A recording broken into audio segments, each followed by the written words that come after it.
Anybody House, wah kita disinari oleh kasih dan cinta.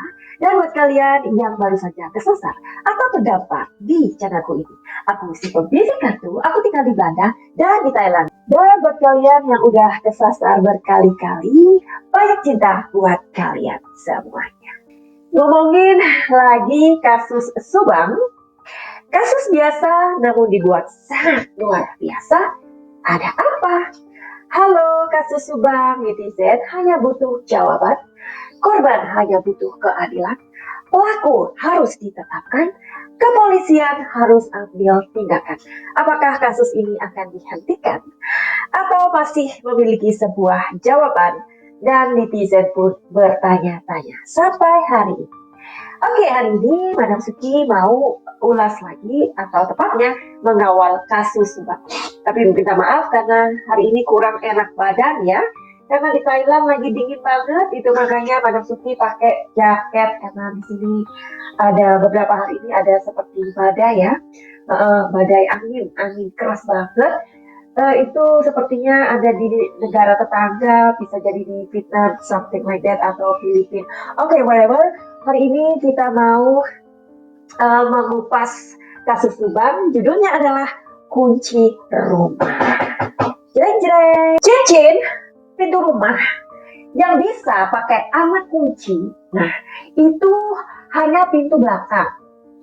Pasti kalian tahu kan kondisi dari rumah Ibu Tuti ini, karena kan kita juga sudah mendengarkan dari berita-berita yang berseliweran ya dong.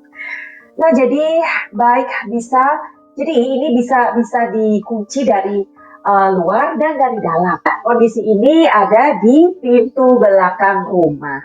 Sedangkan pintu depannya tidak bisa dikunci dari luar. Jadi menguncinya harus dari dalam. Ingat ya? Oke. Terus siapa dong yang paham dalam hal perkuncian? Siapa menurut kalian? Tulis ya. Tak lain adalah anggota keluarganya saja. Ya dong. Nah, anggota inti dari keluarga itu kan ada 4 orang. Ya, meski si sulung itu punya keluarga kecil. Tapi pasti dia paham dong. Dan si Babe, meskipun ia memiliki si Mahmud ya, dan pastinya mereka ini adalah orang-orang yang paham tentang perkuncian. Saat itu si Babe pergi dari rumah si Mahmud, oke. Mereka itu belum tidur, jadi si bungsu ini sama si Mahmud ini belum tidur. Let's say lah ya, si Babe ini pulang ke mamahku muda atau Mahmud ini sekitar 8:30 petang, begitu loh. Kemudian si Babe ini pulanglah ke Mahmud. Gak mungkin dong ia harus mengunci pintu. Nah, ya kan?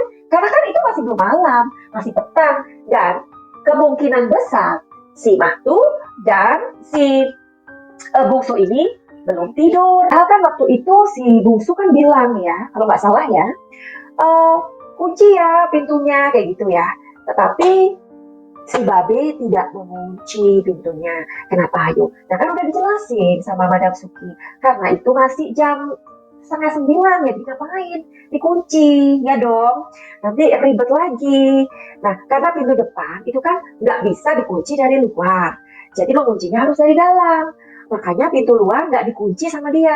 Kenapa? Ya karena pintu rumah yang bisa pakai kunci hanya pintu belakang. Nah jadi berarti memang ia tidak mengunci. Pernah nggak sih kita juga tahu ya, waktu itu si sulung nelpon si Babe, kemudian ditanya, Papa gimana waktu dikunci apa enggak, kan gitu ya, diam-diam sama istrinya. Jadinya kita tahu dong ya kalau si Babe ini menjawab lupa gitu.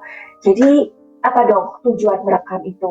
Nah jadi ia tahu kalau 2 pintu itu punya cara kerja yang berbeda. Menurut kalian kenapa si sulung merekam dengan diam-diam? Ya, tulis di kolom komentar ya, supaya seru ya. Nah, terus menurut aku sih ya, ini kan kejadian bisa berkali-kali terjadi ya, di mana si Babe ini pulang ke Mahmud, ya hal yang sama akan dilakukan.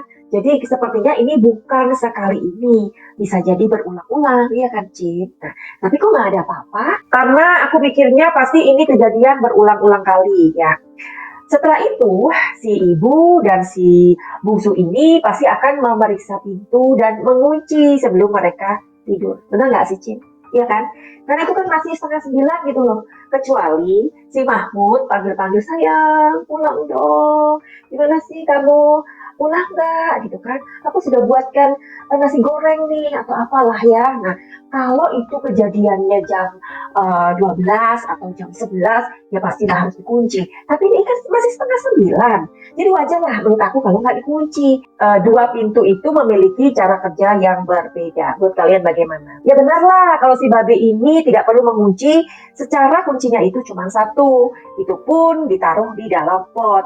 Jadi si Mahtu dan si Bungsu bisa keluar. Ya, kalau misalnya ia mengunci. Terus kuncinya ditaruh di pot. Nah, kalau misalkan jam setengah 9 udah dikunci, terus kemudian mereka mau beli mie dok-dok atau apa ya, mie goreng atau apa kayak ya, malam itu pas lewat di depan pintu, lalu mereka ambil kunci lagi, lalu mereka beli mie dok-dok atau nasi goreng. Aduh, kok ribet ya. Jadi aku juga heran ya kenapa kondisinya ini pintu itu kan kayak gitu ya.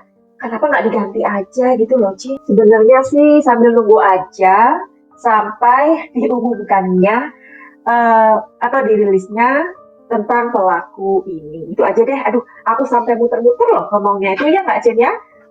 Oke, jadi kita mau cari tahu aja kayak gini.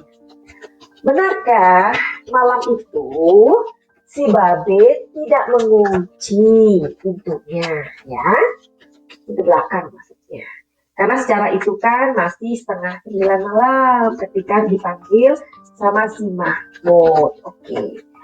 Kita lihat energinya di sebuah kartu yang bernama kartu tarot. Yang mana kartu ini tidak ada hubungannya dengan jin atau iblis manapun. Oke.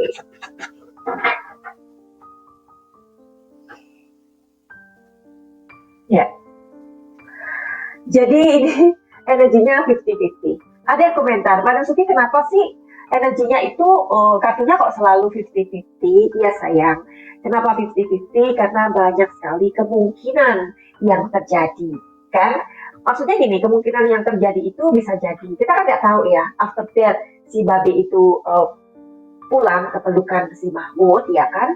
Kita kan nggak tahu adakah orang yang datang di malam itu loh. Nah maksudnya 50-50 itu kayak gitu, jadi ada hal-hal yang di luar ya, di luar dari perkiraan. Oke, sekarang kita mau lebih mendalam lagi. Sebenarnya malam itu ada nggak sih tamu yang datang? Itu aja deh.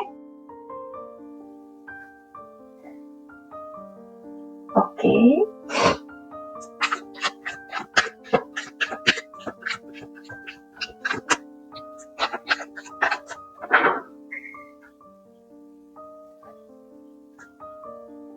Oke, pastiin lagi ya.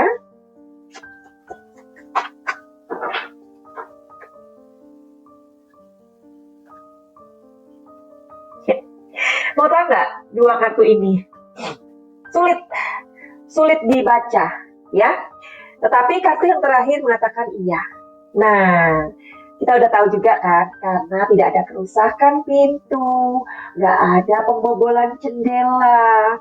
Nah, kenapa di sini 50-50, terus di sini energinya juga enggak katanya. Tapi di kartu ketiga baru bilang iya.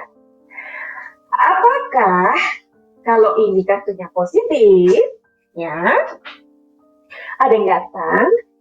Siapa yang datang? Keluarga atau siapa? Atau teman kerja? Nah,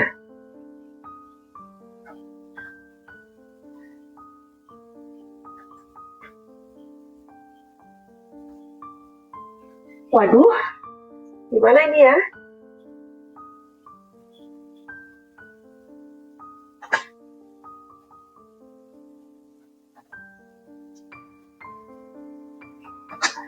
Oh my god.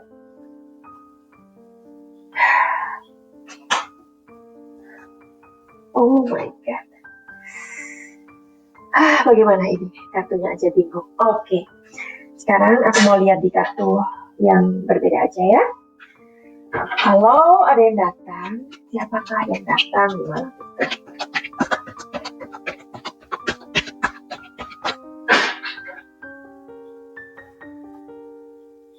Tidak bisa.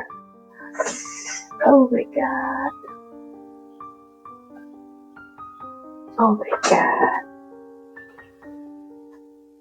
Oh my god. Oke. Bentar, aku make sure lagi. Apakah si ibu ini sama si suluk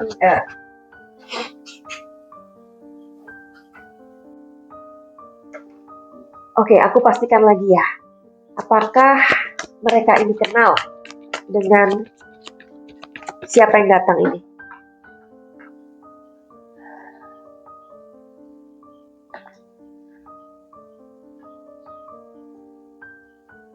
Ya, kenal. Oke, kenal. Terus kartu yang ketiga ini aku bacain ya. Jadi yang datang itu adalah The Miser. The Miser itu adalah orang yang troublemaker, ya. Dia datang dengan membawa sesuatu di kepalanya, ide, ya. Tapi dia pura-pura baik. Nah, karena di sini ada receptivity, artinya ada sebuah penerimaan yang baik dari si ibu dan anaknya yang bungsu, ya. Jadi siapakah The Miser ini?